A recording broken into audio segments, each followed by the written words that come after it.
Mie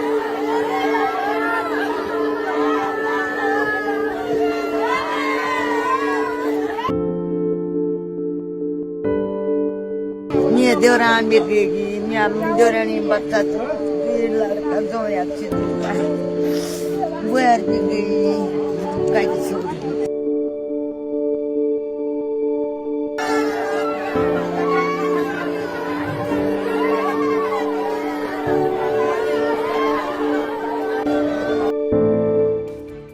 Chamoli जिले के नंदानगर में हाल ही में आई आपदा ने कई परिवारों को बर्बाद कर दिया है। कुंतरी लगाफाली गांव में घरों और खेतों को भारी नुकसान पहुंचा। इस हादसे में कुंवर सिंह की पत्नी और उनके 10 वर्षीय जुड़वा बेटे विकास और विशाल मलबे में दब गए। बृहस्पतिवार सुबह पूरे परिवार के सोने के समय आपदा आई और पूरा घर मलबे में दब गया। राहत और बचाव कार्य के दौरान जब मलबा हटाया गया तो कुंवर सिंह को कमरे के रोशनदान से सांस लेने में मदद मिली। 16 घंटे तक दबे रहने के बाद उन्हें सुरक्षित बाहर निकाला गया, लेकिन उनकी पत्नी कांति देवी और दोनों जुड़वा बच्चों के शव मलबे से बरामद हुए। दोनों बच्चे सरस्वती शिशु मंदिर में पढ़ते थे। यह दिल दहलाने वाला मंजर देखकर पूरे गांव में मातम छा गया। गांव वासी तीनों शवों को देखकर आंसू नहीं रोक पाए। बलवंत सिंह के पुत्र कुंवर सिंह मजदूरी करके अपने घर का निर्माण कर चुके थे। राहत और बचाव कार्य जारी है और अन्य लापता व्यक्तियों की तलाश में रेस्क्यू अभियान तेज किया गया है। नीला भीम गदर गया अमूलो कम्युनिटी न्यामो खबर याना समस्या है। मie deoran birgegi, mia deorani batat, lड़का दो अच्छी दूर बुआर birgegi, कैसे मसूरी में हाल ही में हुई मूसलाधार बारिश के बाद भारी नुकसान के मद्देनजर पालिका अध्यक्ष मीरा सकलानी की अध्यक्षता में आपातकालीन बैठक बुलाई गई। बैठक में सभी वार्ड सभासदों और अधिकारियों ने अपने क्षेत्रों में हुए नुकसान की रिपोर्ट प्रस्तुत की। पालिका ने राहत कार्यों को तेज करने के लिए 2 दिवसीय मूल्यांकन टीम का गठन किया है, जो हर वार्ड में नुकसान का सर्वे कर रिपोर्ट सौंपेगी। मीरा सकलानी ने स्पष्ट किया कि राहत केवल नगर पालिका संपत्ति पर दी जाएगी। निजी जमीन या अवैध निर्माणों को कोई सहायता नहीं मिलेगी। विशेष ध्यान झड़ीपानी, कोलूखेत और देहरादून मसूरी मार्ग पर रखा जाएगा। मैं 15 तारीख से फील्ड में घूम रही हूँ और जिस तरीके का नुकसान पूरे क्षेत्र में हुआ है मसूरी नगर पालिका के अंतर्गत, उसको देखते हुए आज बोर्ड की एक आकस्मिक बैठक बुलाई गई है। क्योंकि जैसे हम सभी जानते हैं कि बोर्ड से जब तक चीज़ें पास नहीं होगी हम कोई भी काम नहीं कर सकते हैं। तो इसलिए आज हम लोगों ने ये आकस्मिक बैठक बुला करके जो पालिका की संपत्तियां जो नष्ट हुई है इस आपदा में, उन पे किस तरीके से हम लोग त्वरित कार्रवाई कर सकें, इसी के तहत ये आज पालिका के बोर्ड की बैठक बुलाई गई थी, जिसके तहत सभी सदस्यों ने जो वार्ड नंबर 1 है जहां ज़्यादा नुकसान हुआ है, उसके लिए सभी सदस्यों में सहमति बनी है कि वो वहां पर पालिका को बहुत तेज़ी के साथ काम करना चाहिए।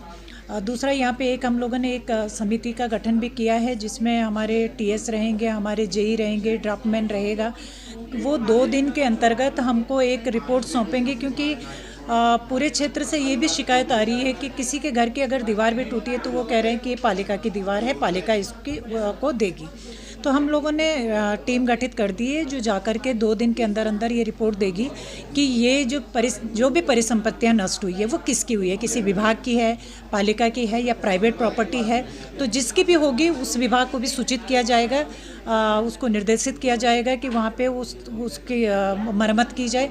अगर प्राइवेट प्रॉपर्टी होगी तो उसमें पालिका कुछ भी नहीं कर पाएगी, लेकिन हाँ, पालिका की संपत्ति होगी या पालिका की संपत्ति की वजह से किसी प्राइवेट प्रॉपर्टी को नुकसान होगा तो उसकी भरपाई पालिका करेगी। ये आज बोर्ड में निर्णय लिया। जब ड्रेनेज सिस्टम ही फेल हो जाएगा पूरी तरह, तो कहीं ना कहीं किसी भी घर में, और जब पानी कहीं भी स्टोर होता है तो जब वो फोर्स के साथ कहीं भी जाएगा तो तबाही तो मचाएगा। वही मसूरी के अंदर देखने को मिला है।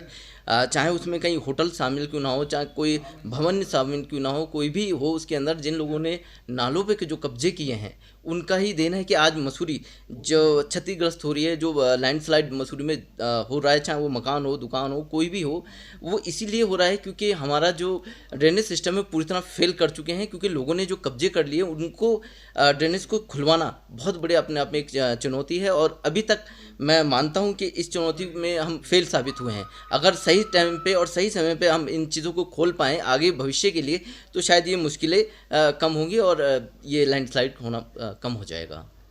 हमारे मसूरी में आप देख लीजिए किस प्रकार से पेड़ कट रहे हैं और पेड़ों का कटान किया जा रहा है, और जो पेड़ कटने के कारण जो मिट्टी है और पहाड़ नीचे को खसक रहे हैं। दूसरा कारण हमारे यहाँ है कि हमारे बोर्ड में बातें तो बहुत होती हैं, मीटिंगें भी बहुत होती हैं और हमारे द्वारा कई निर्णय लिए जाते हैं, परंतु उसके ऊपर कोई भी ऐसी योजना नहीं बनाई जाती, क्योंकि कई बार पूर्व में बैठकों में ये बात हो चुकी है कि हमारे मसूरी शहर में एक डंपिंग जोन होना चाहिए, क्योंकि निर्माण यहाँ पर धड़ाधड़ चल रहा है और उस निर्माण को कोई विभाग रोक नहीं रहा। आप देखिए घर बन रहे हैं बिना एमडीडीए के, जो नक्शे पास हो नहीं रहे, और एमडीडीए भी इस प्रकार सोया हुआ है बिल्कुल कि मकान बनाते जाओ और आपदा से गिरते जाओ, और वो मकान बनाने रुक नहीं रहे, और इससे कंस्ट्रक्शन जो हो रही है, लोग पहाड़ काट रहे हैं, लोगों का मलबा आ रहा है, उठा के पहाड़ों के नीचे फेंक रहे हैं। उनकी गाड़ियां जो हैं नगर पालिका के जितने भी हमारी रेलिंग लगी हुई है उनको तोड़ती हुई केमल बैक रोड पे आप देख लीजिए, आप हाथीपांव क्षेत्र में देख लीजिए, आप नीचे गज्जी बैंड की तरफ देख लीजिए, सब तरफ मलबा फेंका जा रहा है। यहाँ तक कि आप देखिए कोल्हू खेत के ऊपर जो झरना आज की डेट में है,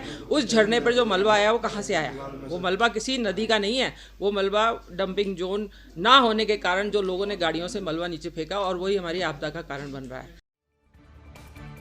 मसूरी में हालिया आपदा के बाद प्रशासन राहत और पुनर्निर्माण कार्य युद्ध स्तर पर शुरू कर दिए हैं। एसडीएम मसूरी राहुल आनंद ने मकरैती गांव, झड़ी पानी क्षेत्र और मसूरी देहरादून मार्ग का दौरा कर हालात का जायजा लिया। मकरैती गांव में 400 मीटर पेयजल पाइपलाइन क्षतिग्रस्त होने से 50,000 लोग जल संकट का सामना कर रहे थे। गढ़वाल जल संस्थान ने भरोसा दिलाया है कि 24 घंटे में आपूर्ति बहाल कर दी जाएगी। जी बिल्कुल, यहाँ पे काफ़ी नुकसान हुआ है, स्पेशली जो मलबे ऊपर से आए हैं, घरों में चले गए, घरों को काफ़ी नुकसान हुआ है। जहाँ हम खड़े हैं आई थिंक इस पोर्शन में भी काफ़ी नुकसान हुआ है, यहाँ पे पुश्ते बह गए हैं और नीचे घरों में भी नुकसान हुआ है। तो हमारा सबसे पहले प्राथमिकता ये कि उसको सही कराया जाए और इसको भविष्य में जो लॉन्ग टर्म है इसका एस्टिमेट्स बना के आरसीसी के जैसे लोगों की डिमांड है कि वही चल पाएगा, और मेरा भी पर्सनली मानना है कि इसी के बाद ही यहाँ पर मतलब लोगों को परमानेंटली राहत मिल पाएगी। जैसे कि हमारे जो एसडीआरएफ के नॉर्म्स है उसमें फ़िलहाल जो मेंशन है कि जो रेजिडेंशियल प्रॉपर्टी उसमें मिलती है जो भी नुकसान होता है। कमर्शियल के लिए हम स्पेशल प्रस्ताव बना के भेज रहे हैं, ये शासन स्तर पे डिसाइड होगा कि ये क्या करना है, और लेकिन इसके ऊपर साथ साथ ही पैरेलली पालिका से भी इनको वादा किया गया कि पालिका द्वारा भी इनको बना के दिया जाएगा और इनकी व्यवस्था की जाएगी। बिल्कुल, सबसे पहले हमारी ये योजना है कि नदी के बिल्कुल जो एरिया है, नदी की तलहटी है, जो कि वहाँ पे बिल्कुल भी किसी भी प्रकार का वो कोई भी कंस्ट्रक्शन या रेजिडेंशियल या कमर्शियल ना हो, क्योंकि वही उसी में सबसे ज़्यादा नुकसान होता है जब इस तरह की घटनाएं होती हैं। और उसके अलावा जो है हमें रिवर चैनलाइजेशन का कार्य है जो उसको हमारी जॉइंट टीम जो मिल करके देखेगी, और इसको जल्द से जल्द करना है, क्योंकि हमारा भविष्य में भी ये पर्यटन क्षेत्र काफ़ी विकसित करने योग्य है, ये शिखर फॉल है, तो इस पर हमारी विशेष फोकस रहेगा। राशन वाशन की कोई दिक्कत जो अभी तक संज्ञान में नहीं आई है, और यहाँ की जो हमारे लोकल्स हैं और जो हमारी सफाजत है, काफ़ी लोग यहाँ पे एक्टिव हैं, तो यहाँ पे हमारे जो लोकल प्रधान लोग जो हैं, तो उनकी सहायता के, उनकी काफ़ी एक्टिवनेस की वजह से भी यहाँ पे इस प्रकार की कोई समस्या नहीं संज्ञान में आई है।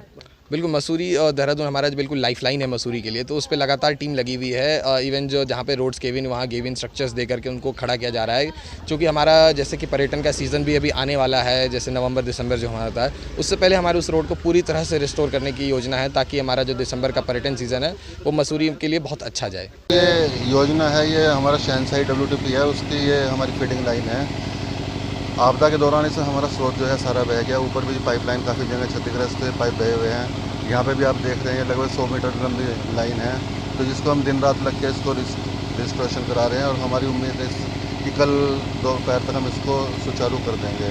जिसमें हमारी लगभग 50,000 की आबादी इससे प्रभावित हो रही है, 11,000 हमारे कनेक्शन है, तो दोपहर तक हम इसको हमारा लगभग 1.5 से इस वाली स्कीम पे स्पेशल में इसकी बात करूँ तो 1.5 से 2 करोड़ रुपए का इस पर नुकसान हमारा हो चुका है। आपकी इस पर क्या राय है, हमें कमेंट कर जरूर बताएं। इसके साथ ही आप हमारे YouTube चैनल को सब्सक्राइब कीजिए। आप हमें Facebook, Instagram, Twitter पर फॉलो भी कर सकते हैं, और संवाद 365 के साथ एक क्लिक में जुड़ने के लिए डाउनलोड कीजिए संवाद 365 ऐप।